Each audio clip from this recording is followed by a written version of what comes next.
Değerli konuklarımız, serüvenimiz ilham veren konuşmalar bölümüne devam ediyor. Ancak sırada gerçekleştiğimiz konuşmanın da şu andan itibaren İngilizce olarak gerçekleştiğini bildirmek ve bu sayfada Türkçe simultane tercüme verileceğini, İngilizce dinlemek isteyen dinleyicilerimizin yukarıdan İngilizce sayfasına geçebileceğini belirtmek isterim. So our next guest is from Italy, Dr. Alina. She is Assistant Professor for Applied Data Analytics at the Department of Business Administration of John Cabot University in Rome. Her research are in the fields of digitalization, labor markets, gender, and entrepreneurship. I'd like to hand over the floor to Dr. Sorgner to speak on the theme of empowering women in the digital age. Thank you, Doctor. Thank you so much. Thank you. And good afternoon, good morning here. It's still morning in Rome. So thank you so much for inviting me to talk at this event, and it's a very important topic. So I'm very, very honored and pleased to talk about this topic with you. I prepared some presentation slides which I would like to share with you.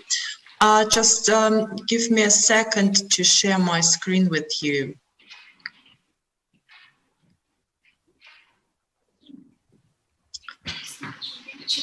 Right.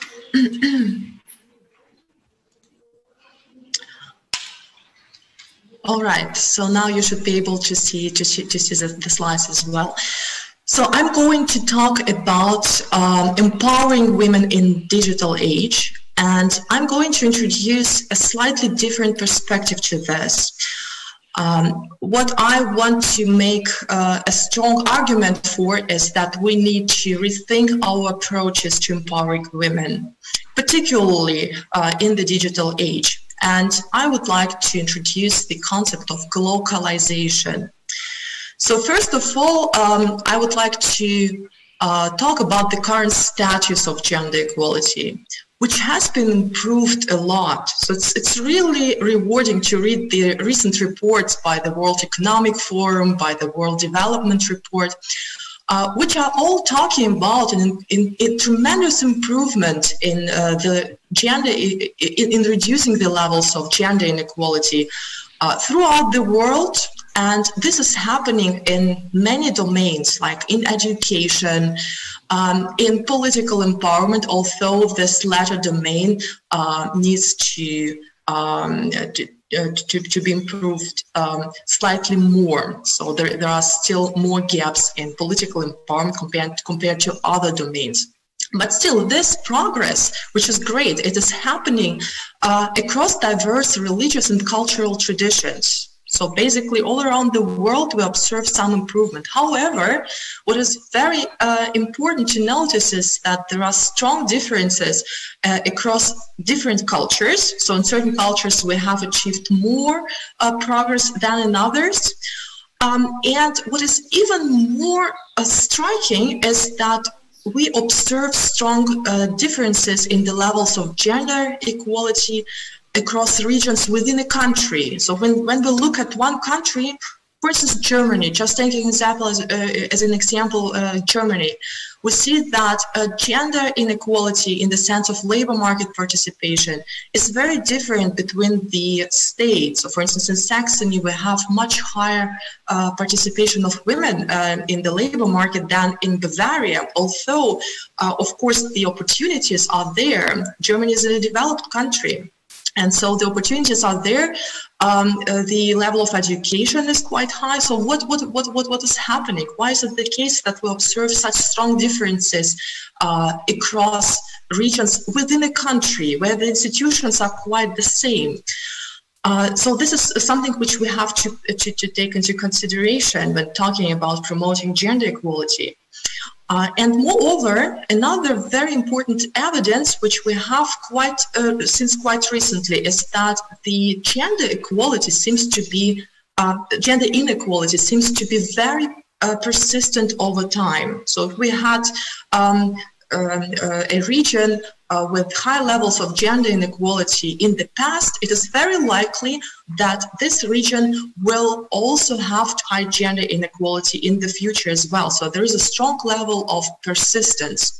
What does it mean? It means that it seems to be something which we have not accounted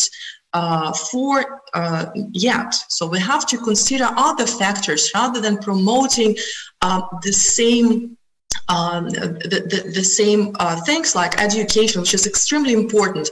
We see that this is not the only important determinant of gender equality. There seems to be something which is very local, very particular to a region, very region specific, even within the countries.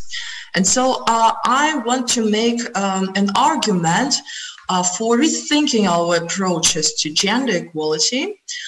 And we need to start thinking global. So what is global? Global is a term which comes from originally from Japanese, and is quite often used in management, in international business. So what is it? It means that although we live in a globalized world, we have to account for local factors in order to become successful. And I believe that this will also apply to our attempts to promote gender equality. Although promoting gender equality is a global objective, because gender equality is valuable in itself, the needs of women, however, are local. Their problems, their issues are local. They are region-specific. And so should be the ways and tools to achieve the gender equality, to empower women, particularly in the digital age. So this approach should be global. In what follows, I would like to focus on several challenges which are particularly associated with the digital age.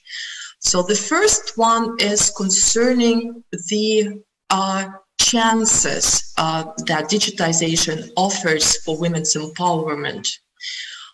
We may all have heard about these great chances which seem to be there for women's empowerment. So for instance, in the area of labor market inclusion, women, of course, can now work better from home using digital technologies, and in this way they can achieve a better work-life balance. Digitization offers new chances for financial inclusion. So, for instance, women usually have less securities if they want to apply for a loan to set up their own business. Usually they have less securities compared to men. So now we have new tools. By means of big data analysis, we can provide a better assessment of credit worthiness of women just using the data. In order to make such an assessment. So this is a huge improvement. There exist several programs already for this better financial inclusion. Digitization offers new chances for health and mental well-being of women because of the better connectivity, because the information is available. Women can access this information which regards the women's health, and they can be part of their community also by means of digital tools, and of course for lifelong learning by means of the many online courses which exist and which can easily be accessed by women. So these are the chances, but what are some of the risks and what are the barriers to empower women in this respect?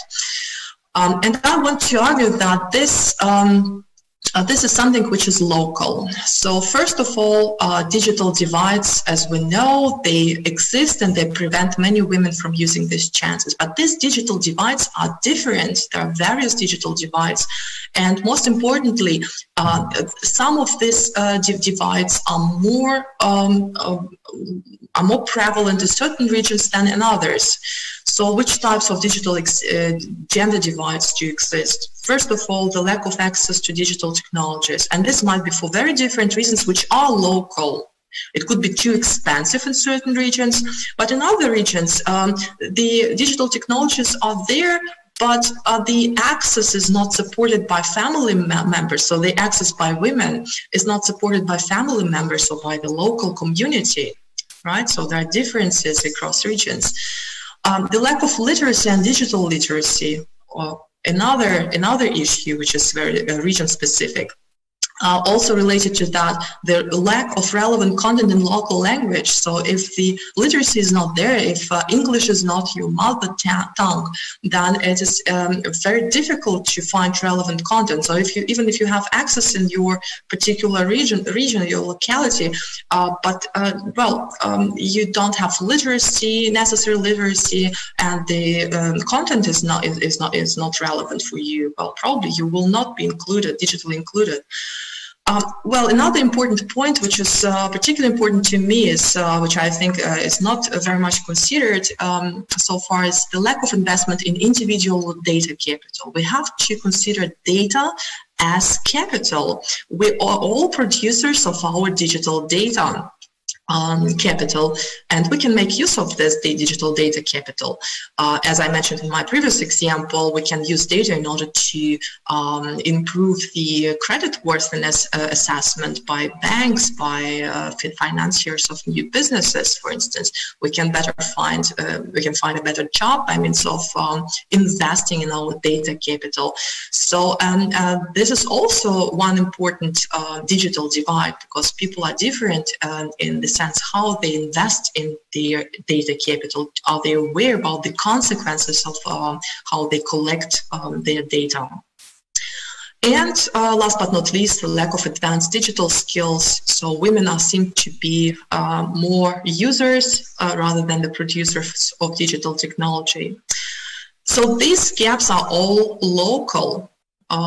That's why we need to have a global approach. We have to look into the particular needs of women in each region in order to understand which digital divides apply to them. Another example, which is also important in this respect, is the digitization of work, the future of work. We know that from the media, you see here the different titles from different magazines, newspapers. The digitization is going to kill our jobs, take away our jobs. So as you can see, the lawyers could be the next profession to be replaced by computers, and so on and so on. Which jobs will be left for our children? So there is a lot of anxiety associated with this. With the digitization. So again, we don't really know what is the impact of this on women in particular, and we'll be talking about it in a moment. So this is one picture we have from the media, digitization of work, anxiety, unemployment. Another picture, and this is what I've found in Spiegel, which is one of the most popular German magazines. And what we can see here, the topic is not new. So we see that for the first time it appeared in 1964. The topic that the robots, the technology will take away our jobs is not a new topic. But as you can see here, every time this topic came up in the media, this was something about the man, right? So everywhere the men were represented, pictured here on this title pages. So where is the woman? Will the woman be the winner of the digital in the digital age? This is something which I want to address, because this was not addressed that much so far. So these two issues, the digitalization is going to kill our jobs, and where are the women? Are they the winners in the digital age? I'm very briefly going to show you some of the results of my own research.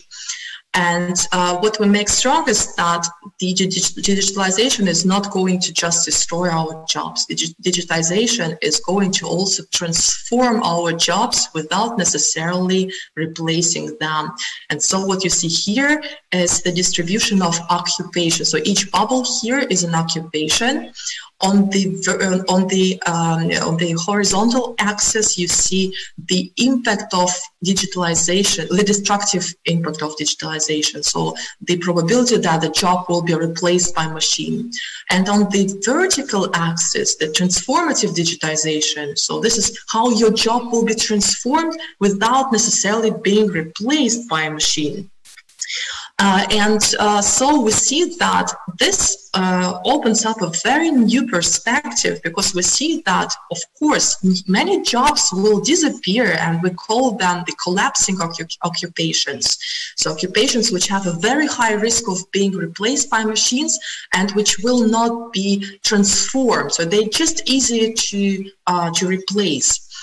But there are also many occupations which are the so-called rising stars. So rising stars occupations are those which are not going to be destroyed by machines, but they are going to be just transformed. It means that in those jobs we have to constantly update our skills, to obtain new qualifications in order to remain competitive. I'm going to just briefly show you examples of these jobs, and I'm going to show you the situation with the women in particular, and which of this quadrants the women are more likely to be. So, for instance, such an example of the rising stars occupations, the surgeon. Of course, there will always be demand for surgeons, but their job is going to change. They work much more intensively together with robots, dexterous robots, together with the big data, information technologies. So this is a rising star occupation. Machine terrain. So these jobs are going to be transformed by means of digitization to such a high degree that they're actually at a very high risk of disappearing, to disappear. This is an example of this type of jobs in the machine terrain would be taxi drivers. Well, we know the self-driving cars are arriving, and this is something which is going to disappear, this job. Collapsing occupation, something which we can already replace already now. You might have heard about Amazon Go, which is the one grocery store by Amazon. Now it exists in several big cities in the US. And these these shops are they don't have cashiers, so they don't have lines. You just walk in by means of an app. You can check in this shop, and you can take everything from the shelf, and you just leave the shop and you are checked out. So there is no need for cashiers. This is a collapsing occupation. And then there are also human terrain occupations, which basically are not affected by machines, by digital machines. This could be a cleaner, for instance. And so here we see that there are not that many jobs in this human terrain, field. Most of the jobs will somehow be affected by digital technologies. So, and this is what I wanted to show to you, the distribution of female jobs here. So if you will look at female-dominated jobs, so occupations which are most likely to be populated by women, we see that many women are in the collapsing occupations, work in the collapsing occupations, and there are also more women in the human terrain. Almost no women in the machine terrain occupations. Also, looking at the distribution, this confirms this. So women are more likely to be in the collapsing occupations and in the human terrain. So their jobs, they're not going to benefit from the positive impacts of digitization as much as men are going to do. Okay, but an important message here is that we have quite a lot of women in the rising stars occupation. So women have this chance to benefit from the positive effects of AI on their jobs. So what is important here, I'm returning to the global approach. It is important to notice that this picture will be different, not just for different countries, but also for different regions within countries. And this is because we have different occupational structures of regions. We have different industries. The textile industry is very strong in Bangladesh, for instance, where many women are employed. And there are new impacts of AI in this textile industry, and many women will lose their jobs because of that. Right, but this will be very different in a different region where there are more services. So we need to be aware about these differences in regional occupational structure in order to better understand the impact of digitization on women's jobs. So I just want to conclude with several suggestions. So what can we do? What needs to be done?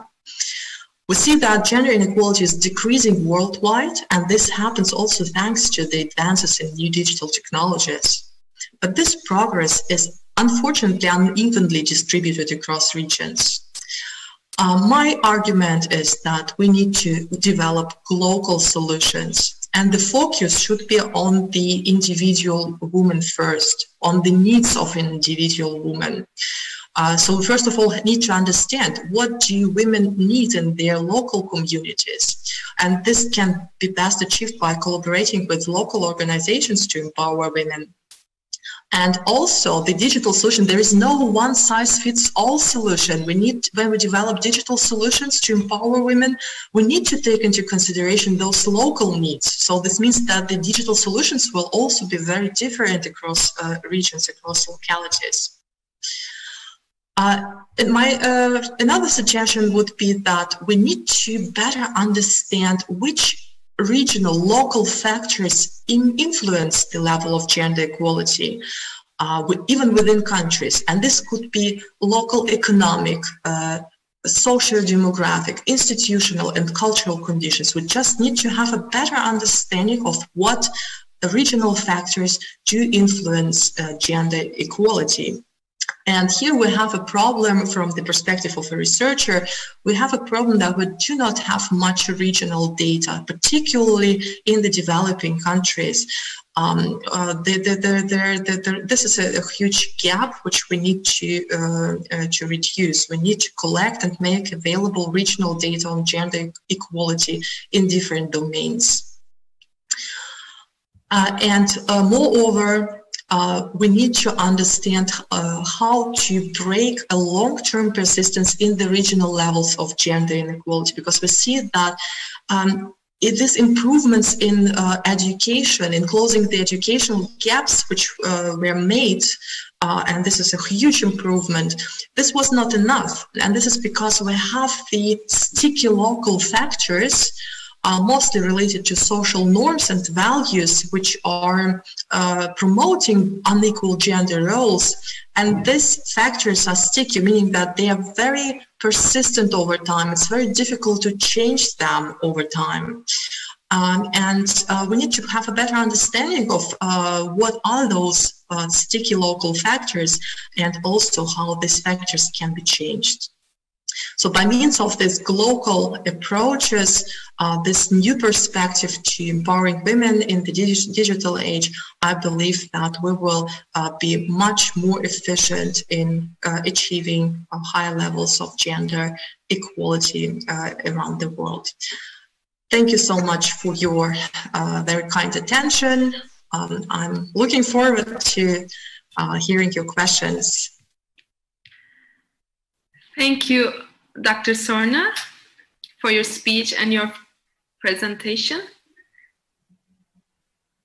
Can you hear me? Thank you. Yes, thank you. Thank you. Okay, I'd like to ask the questions we received from our audience, because we have 3 more minutes. So my first question is, what fields would you encourage women entrepreneurs to invest in? Which areas are in demand in the context of hard times? Empowering entrepreneurs, women as entrepreneurs, right? I very briefly mentioned in my presentation that one of the main problems here is the financial capital, the lack of financial capital. Women have much more problems in accessing financial capital, in getting the loans, getting the finance for their startups. And this is something which we can really overcome, or at least partially overcome by means of investing in digital data capital. This is what I was mentioning in my presentation. We have several successful programs in China where the so-called 1,000 Women program was quite successful. These women, they didn't have the traditional securities like, the property, for instance, that they could offer as a guarantee to the financier of the new business. In this case, the women, they provided their data, like, the different transaction histories. They well, let's say behavior, online behavior. They data which was already very useful. We could make predictions in terms of credit worthiness of women by means of just looking at their online behavior, on their data capital. And this was quite successful because it turned out that women who would otherwise have never received a loan from a bank, they improved their credit worthiness by almost 50%. So that's why it is important to invest in data capital, right? Just to take it very seriously. So this would be one suggestion, how we can use digital technologies in order to empower women entrepreneurs. Yeah, thank you. And the second question is, while empowering women was very difficult even before the digital world, is it possible to achieve this in the digital age? Well, why is it so difficult? Well, this is because of those sticky factors, local factors. The culture is very difficult to change, right? And particularly the unequal gender roles, they are difficult to change. We can improve the level of education. We can close the educational gaps, which is great, and which also somehow related to the change in the cultural values. But nevertheless, if there is no family support, that the woman participates in a STEM occupation, well, probably this will slow down the progress. So we need to better understand the local factors and try to combat them, or somehow see how to change them. Okay. The last question is, what fields? Sorry, not that. Are entrepreneurship and creativity born out of a need, or do we acquire them through education? Where does entrepreneurship stem from? Well, entrepreneurship is a very complex phenomenon. It stems from the individual initiative, of course, but it needs to have a very supportive environment. It needs to have the right institutions, which are not barriers to entrepreneurship, but they promote entrepreneurship. It needs knowledge. It's particularly if we are talking about high-tech entrepreneurship. Of course, the role of universities is very high, but also the role of those local sticky factors is important. If your local community is not supportive of entrepreneurship, because entrepreneurs are not seen as as heroes, but rather as well, people who don't want to promote the well-being of others, and we know this differences in the perception of entrepreneurs do exist across countries, across regions, within countries. That's why, well, entrepreneurship comes from many different factors. It's of course an individual initiative, but it needs to be strongly supported by the culture and by the politicians, by designing the right policies to promote entrepreneurship. Thank you so much again for your inspirational speech, Dr. Sorgner, and thank you for active participation. Our session will continue after 5 minutes with Professor Rana Dajani. Thank you again and see you. It was my pleasure. Thank you so much.